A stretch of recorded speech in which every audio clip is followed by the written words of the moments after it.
നമുക്കറിയാം, ഭൂമിയുടെ അന്തരീക്ഷത്തിൽ 78% നൈട്രജനാണ്. ബാക്കി 21% ഓക്സിജനും 1% മറ്റു വാതകങ്ങളുമാണ്.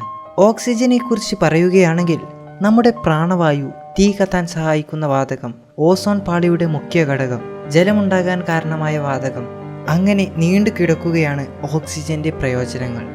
അതുകൊണ്ടൊക്കെ തന്നെ ഓക്സിജൻ ഇല്ലാത്ത ഒരു ഭൂമിയെക്കുറിച്ച് നമുക്ക് ചിന്തിക്കാൻ കൂടെ വയ്യ. എന്നാൽ ഭൂമിയിൽ നിന്നും പെട്ടെന്നൊരു 15 സെക്കൻഡ് ഓക്സിജൻ ഇല്ലാതായാൽ എന്തായിരിക്കും അവസ്ഥ?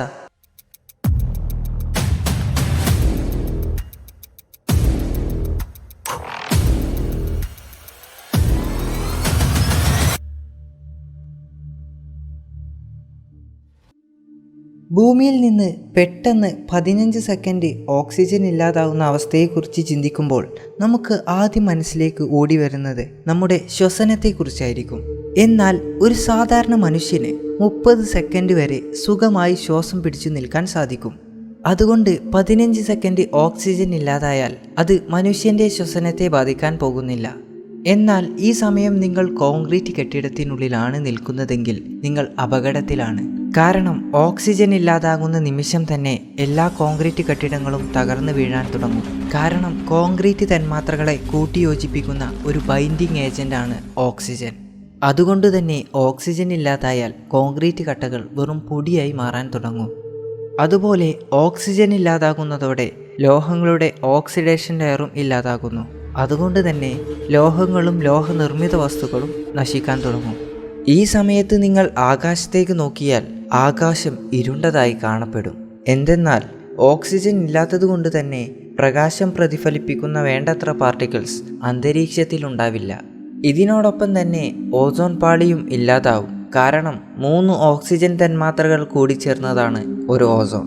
ഓക്സിജൻ ഇല്ലെങ്കിൽ ഓസോണും ഉണ്ടാവില്ല. ഓസോൺ പാളി ഇല്ലാതായാൽ സൂര്യനിൽ നിന്നുള്ള അൾട്രാവയലറ്റ് രശ്മികൾ നേരിട്ട് ഭൂമിയിലെത്തും. ഇത് വലിയ രീതിയിലുള്ള സൂര്യാഘാതത്തിന് കാരണമാകും. നമുക്കറിയാം, ഓക്സിജൻ ഇല്ലാതെ തീ കത്തില്ല. അതുകൊണ്ട് തന്നെ ഇലക്ട്രിക് അല്ലാത്ത എല്ലാ വാഹനങ്ങളുടെ എഞ്ചിനും നിലയ്ക്കും. അതുകൊണ്ട് തന്നെ ആകാശത്ത് പറന്നുകൊണ്ടിരിക്കുന്ന വിമാനങ്ങളും ഹെലികോപ്റ്ററുകളും നിലം പതിക്കാൻ തുടങ്ങും. പെട്ടെന്നുണ്ടാകുന്ന ഓക്സിജന്റെ അഭാവം അന്തരീക്ഷ മർദ്ദത്തിൽ വലിയൊരു മാറ്റം തന്നെയാണ് ഉണ്ടാക്കുക.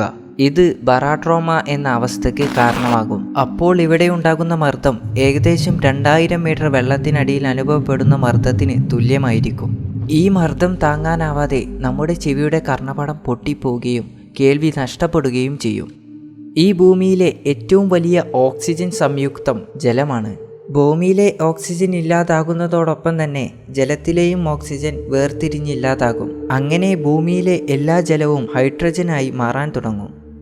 ഇനിയാണ് നമ്മൾ പ്രതീക്ഷിക്കാത്ത മറ്റൊരു കാര്യം സംഭവിക്കാൻ പോകുന്നത്. ഭൂമിയുടെ ഉപരിതലത്തിൻ്റെ 45% ഓക്സിജനാൽ നിർമ്മിതമാണ്. ഓക്സിജൻ ഇല്ലാതാകുന്നതോടെ ഭൗമോപരിതലവും അതിലെ സർവ്വവും നശിക്കും. എന്നാൽ ഇതൊക്കെ കാണാനോ അനുഭവിക്കാനോ നമ്മളുണ്ടാവില്ല. കാരണം നമ്മുടെ ശരീരം 65% ഓക്സിജനാൽ നിർമ്മിതമാണ്. അതുകൊണ്ട് തന്നെ ഓക്സിജൻ ഇല്ലാതാകുന്നതോടുകൂടെ നമ്മളും ഇല്ലാതാകും. പേടിക്കണ്ട, ഇങ്ങനെയൊക്കെ സംഭവിക്കാൻ യാതൊരു ചാൻസുമില്ല. കാരണം നമ്മുടെ അന്തരീക്ഷത്തിൽ ആവശ്യത്തിലേറെ ഓക്സിജൻ ഉണ്ട്. ഇനി ഇങ്ങനെയൊന്നും ഇല്ലാതിരിക്കാൻ നമുക്ക് ചെയ്യാൻ കഴിയുന്നത് മരങ്ങൾ വെച്ച് പിടിപ്പിച്ച് ഉള്ള ഓക്സിജനെ സംരക്ഷിക്കുക എന്നുള്ളതാണ്. വീഡിയോ ഇഷ്ടമായെങ്കിൽ ലൈക്ക് ചെയ്യുക. നിങ്ങളുടെ അഭിപ്രായങ്ങളും നിർദ്ദേശങ്ങളും കമൻറ്റായി രേഖപ്പെടുത്തുക. ചാനൽ ഇഷ്ടമായെങ്കിൽ സബ്സ്ക്രൈബ് ചെയ്യുക. ഇനിയും ഇതുപോലുള്ള കിടുക്കാച്ചി വീഡിയോസുമായി വീണ്ടും കാണാം. അതുവരേക്കും ബൈ.